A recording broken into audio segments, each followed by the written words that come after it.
Des drones minuscules de la taille d'un grain de sable mis en place par les Américains, pourquoi les prix de l'énergie augmentent d'un coup ces derniers jours, ou encore l'exploit d'un streamer qui a fait un tour du monde sur Google Street View. Salut, c'est Hugo, j'espère que vous allez bien et on se retrouve donc comme chaque jour pour un nouveau résumé de l'actualité du jour en moins de 10 minutes.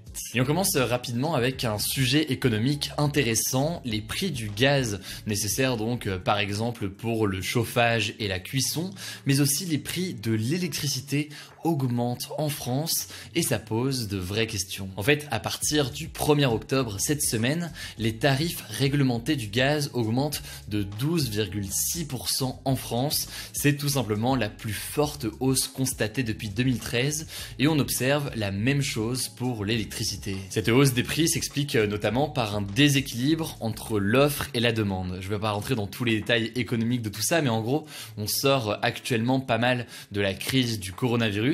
Du coup, il y a beaucoup d'usines partout dans le monde qui reprennent leur production, ce qui fait donc que les besoins en énergie et notamment en gaz augmentent partout au même moment.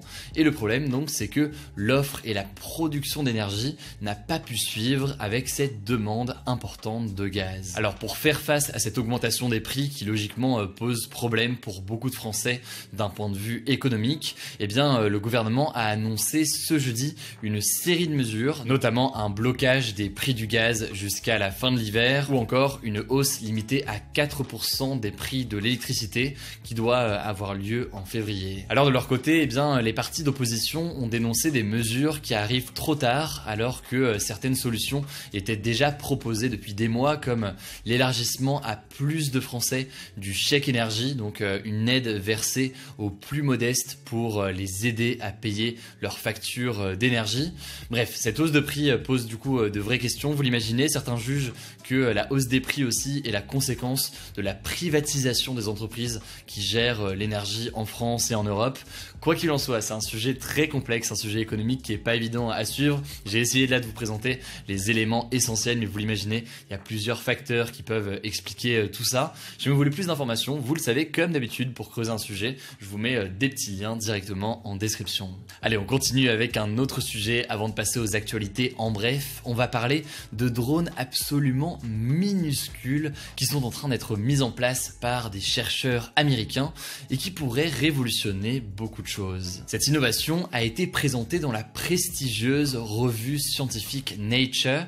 Des chercheurs en fait de l'université de Northwestern aux États-Unis ont mis au point des drones de la taille de grains de sable. Et en l'occurrence, c'est assez inédit puisque ce sont les plus petits objets volants jamais mis au point par des humains. Alors pour les mettre au point, les chercheurs se sont inspirés de la nature. Ils prennent en fait la forme d'une petite étoile à 3 pétales qui est en fait inspirée des graines d'une fleur, la Tristellatea, et donc ces mini drones se déplacent de la même manière que des graines de pissenlit par exemple, en lévitation avec le vent comme ça, le tout donc sans avoir besoin de moteur. Et d'ailleurs le parallèle avec les graines de pissenlit est assez pertinent puisque le but ce n'est pas de les faire voler de manière isolée, mais bien de les faire voler en groupe par centaines disons par exemple, par groupe ensemble pour analyser certaines choses. Et oui, parce que contrairement à ce qu'on pourrait penser, ces tout petits drones qui ont été développés par des chercheurs, ceux-là ne sont pas faits pour une utilisation militaire pour l'instant.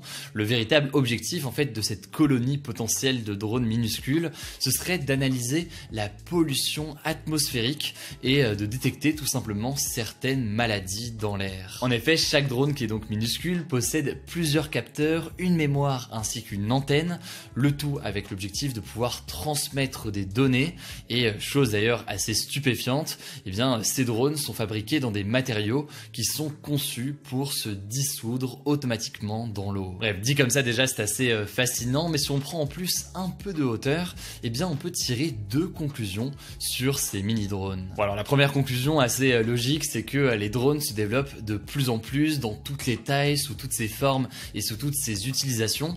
Là on a une recherche purement scientifique pour donc détecter des maladies ou autres, mais on peut tout à fait imaginer que par exemple des armées s'inspirent de ces mini-drones pour à l'avenir en faire tout simplement des drones de combat, et là logiquement ça soulèverait beaucoup de questions. Le deuxième élément qui me paraît paraît assez intéressant avec cette actualité, c'est le potentiel de ce que l'on appelle le biomimétisme, c'est-à-dire la démarche de copier la nature pour fabriquer des objets ou des appareils, qui là donc s'est montrée très puissante sur ce drone puisqu'ils se sont inspirés d'une fleur. C'est quelque chose en fait qui essaie d'être exploité aujourd'hui au maximum par ces chercheurs. Et pour vous citer d'ailleurs un autre exemple, bien récemment il y a des robots similaires à des serpents qui ont été mis au point avec des caméras, des pinces, etc.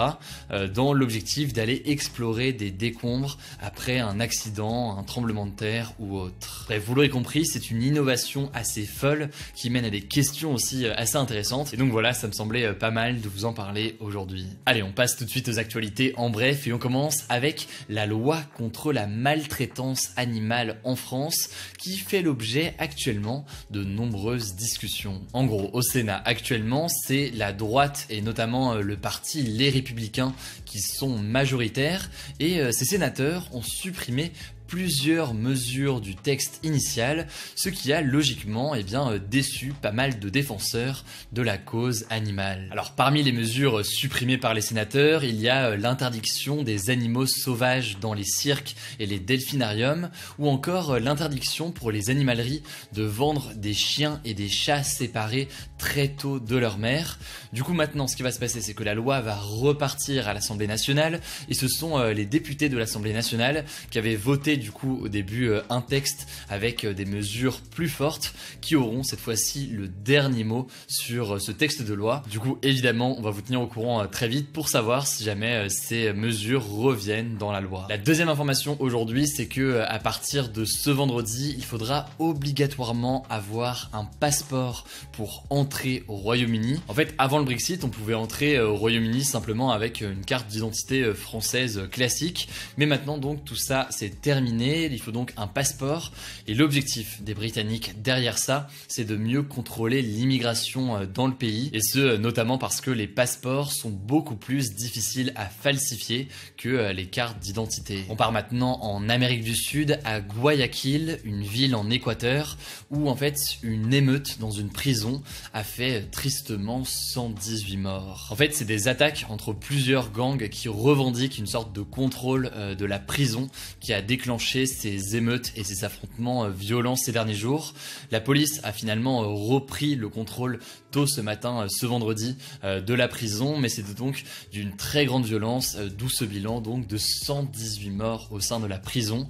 C'est tout simplement devenu le pire massacre carcéral de l'histoire de l'Amérique latine. L'autre information aujourd'hui, ça concerne les personnes transgenres, donc des personnes qui ne s'identifient pas au genre, par exemple homme ou femme qui leur a été assigné à la naissance et qui peuvent parfois faire face à des situations compliquées ou à des discriminations à l'école, y compris donc parfois par des professeurs ou autres. Et bien sur ce sujet, un texte du ministère de l'Éducation nationale a été publié ce jeudi dans le but d'expliquer aux écoles comment aider ces élèves. Alors parmi les choses abordées, il y a notamment la question du prénom demandé par l'élève qui peut parfois se sentir mal dans sa peau avec un prénom s'il s'identifie d'un autre genre. Et donc là-dessus, le ministère recommande que l'école utilise le prénom qui est demandé par l'élève et donc pas forcément le prénom qu'on lui a assigné à la naissance. Et ce pour tout au quotidien, sauf pour les grands examens nationaux, bac, etc., etc.,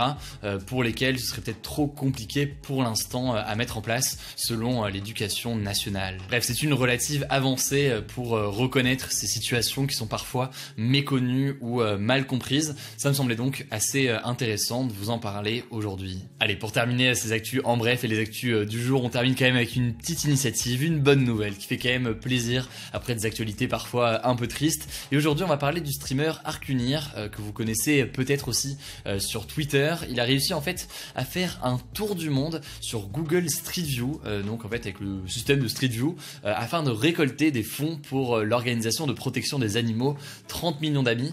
Il a en fait réussi à réunir 47 500 € et son live a duré 126 heures. Alors pour la petite histoire, il avait été encouragé notamment par Emmanuel Macron alors que le streamer lui avait répondu avec un petit ratio à l'époque. Mais bref, tout ça a fini avec du coup un beau défi et près de 50 000 € réunis.